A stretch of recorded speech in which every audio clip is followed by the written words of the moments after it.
Burayı masumane tutmuyorum. Sıkıyorum. Çekiyorum. Burayı böyle tutmuyorum normalde. Bunu çektim. Bam diye vuruyorum buraya. Ondan sonra dönerken normalde bu dönüş nasıl? Bum buradan vurarak.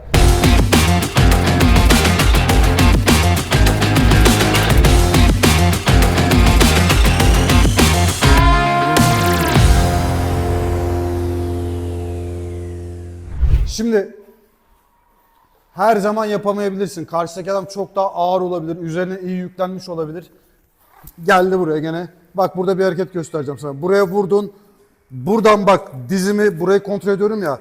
Dizimi buraya koyuyorum. Bak buradan kendime boşluk açıyorum. Bu sefer adamın buradan bacağına aslında bir tekme de bam diye vuruş. Bunu itiyorum. Ondan sonra adamın üstüne çıkıyorum. Anlaştık mı? Adam burada seni boğuyor olabilir. Herhangi bir şey olabilir. Bak şimdi dur. Adam gitti orada şeyler. Şimdi bak burada durdu. Üstüne yüklendi. Örnek veriyorum böyle tutmuş olabilir seni. Üstüne yükleniyor olabilir. Ellerini kilitlemiş olabilir. Üstünden atamıyor olabilirsin adamı. O pozisyonda bak adam gücü nereden alıyor? Aslında bak dışarıdan baktığın zaman buradan alıyor. Böyle de durabilir. Bir şey olabilir. Adamın dengesini bozacaksın. Altta durduğu yerden. Geldin. Gel buraya. Bak şimdi. Buraya geldi. Eğer yapabiliyorsan buradan boğuluyorsun, yumruk yiyorsun. Herhangi bir şey. Şimdi bak bunu çalışacağız. Eğer esnek sayan benimki mesela çok esnek değil. Direkt buraya koyup adamın buradaki dengesini bozuyorum. Ne yapıyorum? Bak adam gene üstüme düşecek zaten. Ayağın üstüne duruyor ya. Bunu ittiğim zaman gene üstüme düşüyor. Artık buradan yuvarlanmam çok kolay. Adamı üstüme düşürüyorum. Ayağını sokamıyorsan buraya, yani bunu itemiyorsan buradan, bak bu sefer ne yapıyorum? Dizimi koyuyorum. Şu dizimi koyayım, kamera da görsün. Buraya koydum bak, buradan dizimi, bak buraya arkadaşlar. Buradaydı ya, dizimi adamın göğsüne koyuyorum. Bir ittim, iki ayağımı koydum. Desteğini bozuyorum. Bu normalde bir itiş değil. Bum! Vuruş. Vurmamla beraber adam zaten onun üstünde durduğu için üstüme düşecek. Ha düşerken yumruk at gene, o başka bir şey. Sonra tut, gene yerden kalk bir an önce. Cross punch, cross punch, cross punch, çek, vur. Orada başka bir şey göstereceğim. Tekrar gel, tekrar gel. Cross punch. Cross punch, cross punch, çek, vur. Adam bu kolundan üstüne düşür. Aynen. Şimdi al buraya doğru. Bu vurarak. Aynen. Dengesini boz. Arkadaşlar bak hemen bak çok kısa bak hemen antrenmanınızı bölmeyeyim. Şimdi bak burada adamla dövüştüm. Tamam. Az önce ne gösterdim? Buradan çektim. Buradan alıp bu tarafa atıyorum değil mi? Ha, adam dövüşün içinde buraya düştü zaten. Bak üstünden düştü. Düş buraya. Buraya düştü zaten. Bu adamı bir daha alıp bu taraftan bu tarafa atmanın anlamı yok. Buraya düştü. Hemen buraya çık. Buradan yumrukla bitir işi. Anlatabildim mi? Bir daha oraya geçmenin bir anlamı yok. Önemli olan bizim ne? Bir an önce ayağa kalkmamız.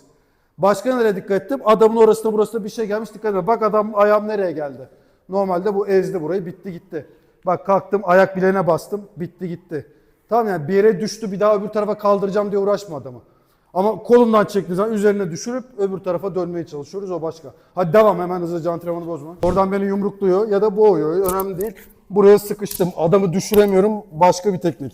Ne yaptım bak, dizi koydum. Ayak attım. Vurarak kalktım. Etrafa bakıyorum. Dikkat ediyorsanız ben düşerken bile vuruyorum. Oradaki sana şey bile, dönüşümde bile vuruş var. Fark ettiniz mi bilmiyorum bak. Burada ne yapıyorum? Buradan döndürdüm. Bak burada bile vuruşla geliyorum. Vurduğum, bak burada bile vurarak geliyorum. Hiç vakit kaybetmiyorum. Yani iyi bir Wing Chun'cu bulduğu her fırsatta vuruş yapar arkadaşlar. Yani hiç bakmayacaksın. Burada dövüşüyorsun. Bum bum bum bum bum. Adam burada diyelim ki yere düşmek üzere, düşerken bile 2-3 tane daha vuracaksın. Her zaman bulduğun her fırsatta vuracaksın.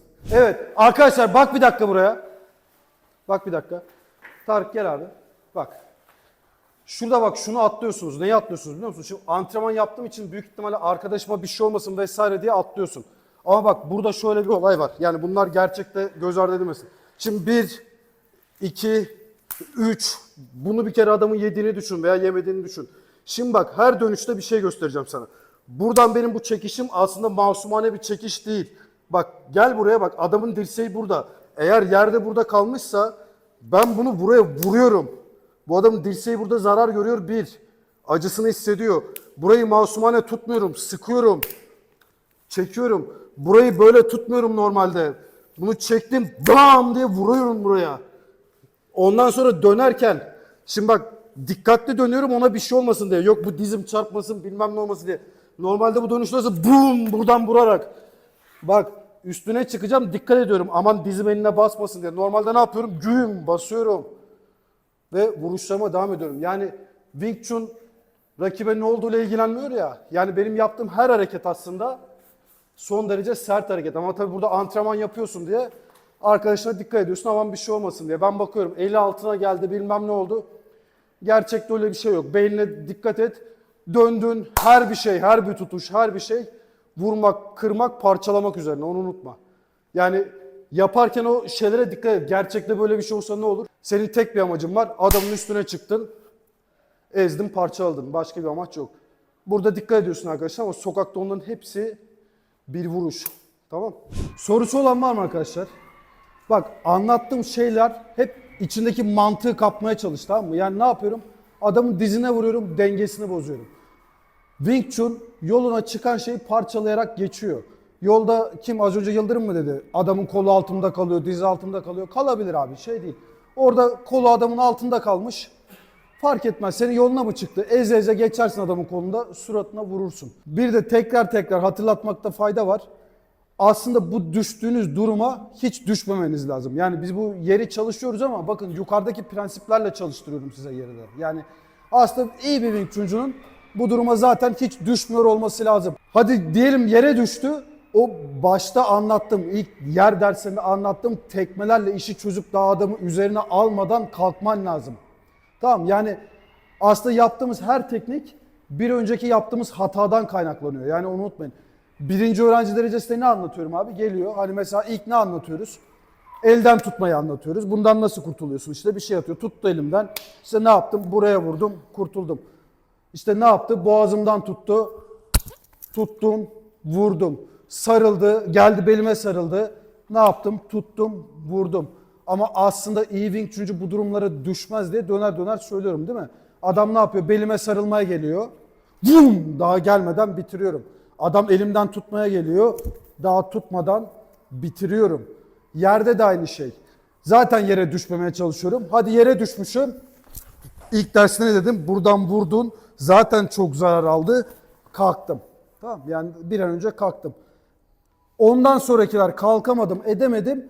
Ondan sonrakileri gösteriyorum. Yani o yüzden bu tekniklerin üzerinde çok durmuyorum. Yani çok durmayacağım. Bu ders son artık tamam mı? Sadece derecesi geleni anlatacağım. Bundan sonraki detayları. İstediğim şey ise sadece mantaliteyi anlatmakta. Onu da anlattım zannediyorum. Ne anlattım burada? Çektim, vurdum, aldım, boynuna düştüm, bir şey yaptım.